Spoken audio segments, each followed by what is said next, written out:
Be Obsessed or Be Average by Grant Cardone. Welcome back to my channel. My name is Samuel and I want to make self-growth normal. If you want to make self-growth normal, because I don't want to do it alone, then make sure to smash that like button and hit subscribe so you can keep up to date with all the different books I'm reviewing. This is my 5th Grant Cardone review, so I really cover my thoughts on his philosophy toward everything in other ones. It's simple, it's very, very idiot-proof. It's extremely money-conscious, and a lot of it is just as insane as it is true. And maybe it's not for everyone, but he's definitely worth hearing out, at least. I've told skeptics of his work that all the books I've checked out so far, they're very different from each other. And I hope I've explained how, but for some reason, every time I check out another one, I'm a little bit worried that maybe it's just a content rehash. People have said this one's a lot like the 10X Rule, which came out 5 years earlier. I'm going to talk about that in this review. I'm also going to talk about the chapters. We're going to go over some standout quotes, who I recommend this book to, and what books to maybe check out next. But in the meantime,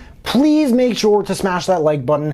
It helps so much with the YouTube algorithm and ranking and stuff like that, and I really appreciate it because so much work goes into making these videos. Chapter 1 is Obsession Saved My Life and It Will Save Yours. Grant in this book just seems like extraordinarily fired up. From a motivational standpoint, this might just be like the most volcanic work I've heard from him. He begins the book with a story all about how his life got flip-turned upside down, and I would say I'm kidding, but actually that's exactly what happened. His drug use, where he believes it stemmed from, his grandfather's and eventually dad's success and demise, and how his family coped with it and how he just could not handle it. It was quite a lot to process, and this was a touching story, honestly. It really was. I don't remember the last time I heard so much vulnerability from a Grant book, but it's funny because it was told with this voice. Not just his narration in this book is amazing, completely out of this world spectacular, but it was like the voice of his writing. It wasn't like, my guard is down right now. It was more like,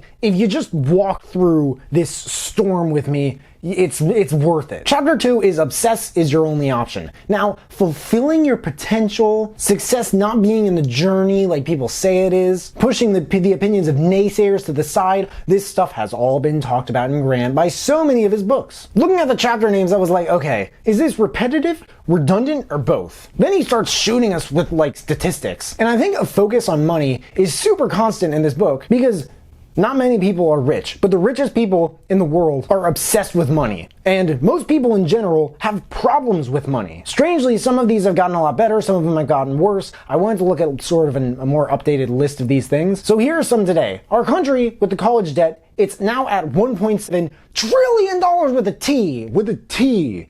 Pity the fool. That's gotten way worse. In the book, I think it was like 1.3 or something. And that was 4 years ago. That's insane.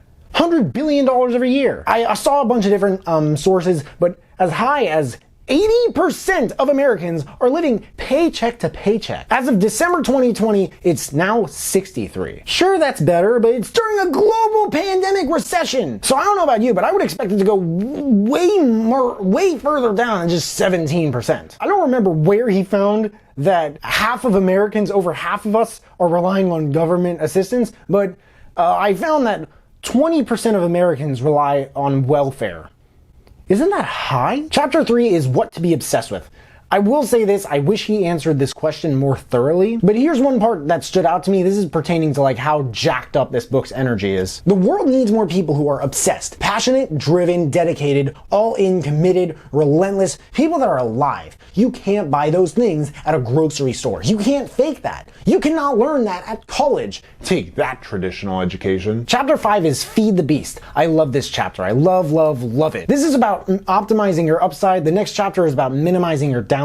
Upside and downside of, perspective, that is. This one's all about goal writing. I've never heard him talk so much about goal writing in a chapter. And he says that he talks about goal writing in all his books because it's that important. I've been writing my goals ever since I came across the 10X Rule, maybe 3 or 4 years ago. It took some time, but the direction of my life, I'm on a much better trajectory. A happier one for sure. Less loneliness, less bitterness, a lot more harmony in it. And it takes books like this one for me to realize how much the direction of my life has actually changed at least since high school. Chapter 6 is Starve the Doubt. In this little part, I want to starve a little bit of doubt about Grant. This guy is not a normal motivational speaker because his results are not normal motivational speaker results. Normal motivational speakers don't create multi-billion-dollar real estate portfolios. Normal motivational speakers don't start annual conferences between $500 and $10,000. $10,000 a ticket.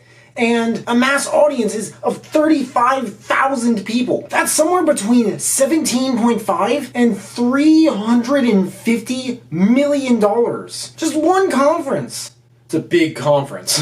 Normal motivational speakers do not own Gulfstream 550 jets. I'm not saying this guy's perfect. He's not. Believe me, he is not by any stretch of the word. He's not very smart. He's not very organized. There are so many grammatical errors in his books. And it's not dialectical. Easily the least conscientious CEO I've ever looked up to. This guy has thrown completely random prices on his products and justifies it saying that, well, at some point in history, people wrote numbers like 169, $169 for, I don't know, a t-shirt or something, and they just said, well, this number means something. I hope to never be as arrogant as he is, but I'll have my moments from time to time. For the most part, when I think of the best me, I don't think of any of these things. I like to think that this whole video is really not like butt kissing or anything like that. I'm just saying that these are not normal motivational speaker results. Big transactions. I think he said he's done deals upwards of like $100 million in size. That's not something normal motivational speakers do. But Sam, he's so crazy. He's so aggressive. How do you justify that? This book is how. In Dominate to Win, there is so much bragging in this chapter. This is, in case I haven't said it yet, this is probably his most aggressive book. But he does include a whole exercise of here's how to clarify what you're best at, what you're an expert in, what gets you excited, and where you can help people. That's not very selfish, is it? By the way, is this the same information as the information in the 10X rule? Because again, a lot of people say these books are super similar to each other. I really don't think it is. If it is, it's not presented in the same way at all. Starving the Doubt didn't remind me at all of building a fire so big, so hot, that your competitors will sit around it just to stay warm. Dominate to Win didn't remind me at all, and I'm serious about this, of the chapter about domination over competition in 10X. I had to really reach down and think, what chapters of 10X rule? They're not. This one's a lot more in depth. It covers a lot more terrain. In Stay Dangerous, here's a section of this chapter that stood out. Here's an example of being dangerous. There's other stuff, by the way, that I've heard him talk about here and no one else, like disregarding the consequences, really specific stuff, of moving to a different area of the country. Your friends, your family, who you grew up with, just kind of leaving them behind? Really? You're gonna do that? The Legends of Success know how to go all out when the moment presents itself. They stay in dangerous environments to take advantage. During the economic collapse, Warren Buffett stepped into Goldman Sachs, loaned them $5 billion, a killer deal that ensured his group a 10% return and full protection with preferred shares of Goldman Sachs stock. This means he could not possibly lose money on the deal. He did this while the banks were barely paying 1/4% on the money. You know who gets a 40 times return on their money?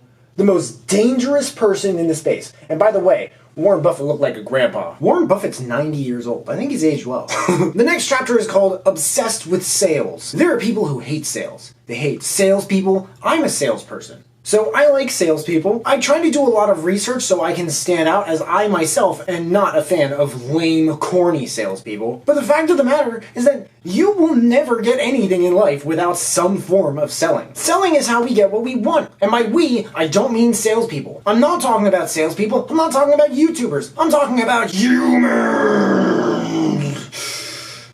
Most humans, when they say humans, they don't say it like that, but every time you ever got what you want, you have to admit it. You sold yourself on it, okay? You persuaded yourself to believe that you will have that thing, that person, that job, and then you stayed sold on yourself. This is literally how I got the person and the job. This is how I got my girlfriend, this is how I got my job, but I'm not projecting, because this is everyone, ever, forever. And you stayed sold, and you kept believing in it. And then you found out how to get it, and you didn't give up, and you finally got it. That's a sale, and it happens everywhere, every single day. Every single conversation we have with each other, it's some kind of sale, it's a transaction. The entire universe is and always will be full of attempts to make things happen. And to me, that's amazing. I think that's beautiful. Maybe that's just me. But you cannot and will never escape sales. If you want money in life, by the way, this is 100 times more unavoidable of a fact than it sounds. The next chapter is overpromise, overdeliver. I forgot about this one, I have to admit. There's apparently this common advice that people give to underpromise and overdeliver, meaning promise less than what you say you're gonna do, then deliver and do more than what you say you're gonna do. This isn't just kind of like lying, it's also Dumb. promising less, for one, is not gonna grab as much attention. Overpromising, it forces you to deliver. Sounds exhausting, doesn't it? Grant said in another book, I think, that he would rather feel exhausted and secure than well-rested and insecure. It's a trade-off you have to be willing to make. Which one would you rather be? Let me know in the comments below. It might actually sound like a no-brainer, but I'm curious to hear what you guys have to say. The next chapter is Build an Obsessed Team. This one, as far as management, is almost over the top. But at the same time, it's not. I mean, aren't we trying to build a team that's obsessed? His philosophy on, like, turnover, when you listen to these other books about, like, happy employees and hiring the right people and the safe corporate culture of freedom and responsibility, Netflix. Grant's philosophy on these things almost sounds kind of stupid in a way, but one, I wasn't surprised by it, and two, his reasoning is pretty smart. I love the examples, by the way, super specific examples he gives of people coming from all over the place who you'd never expect, like some random guy from Banana Republic doing videos for him. Now he's one of the top earners in his entire company. People surprise you. They do. Something else I love is when he basically said, "You want a job working for me? Come into the interview with a customer or a lead." What employer is gonna say no to something like this? Seriously. Do people do this? This is so out of the box. Anyone who wants to work for Grant Cardone, this chapter is a warning and a here's what to be excited for at the same time. The next chapter is Be a Control Freak.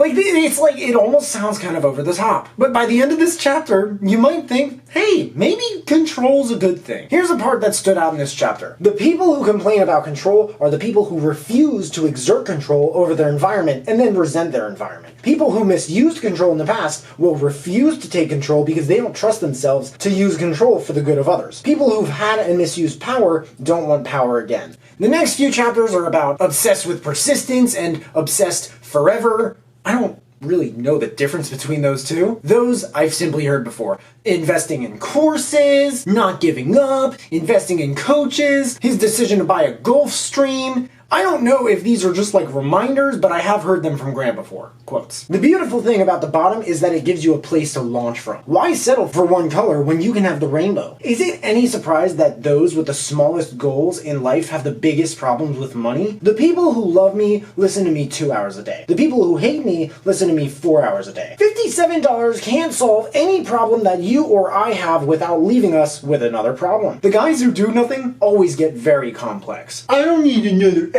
You sound like you're 97 years old, okay? Everyone's so focused on saving a penny. A penny saved is a penny. You should assume that the only people who will be left in your business in the end are you. Out of control people have given in control people a bad name. In the cutthroat world we live in today, you can't wait for the authorities to provide for your future. Education has a totally different outcome when you choose what you're learning. Direction 1. I recommend this book for salespeople, entrepreneurs, any like leaders of any calling. Direction 2. If you like this book, you definitely might like the 10x rule. I think it might get you to expand your thinking. This one's more about plunging. The 10x rule is about kind of like expanding, I guess.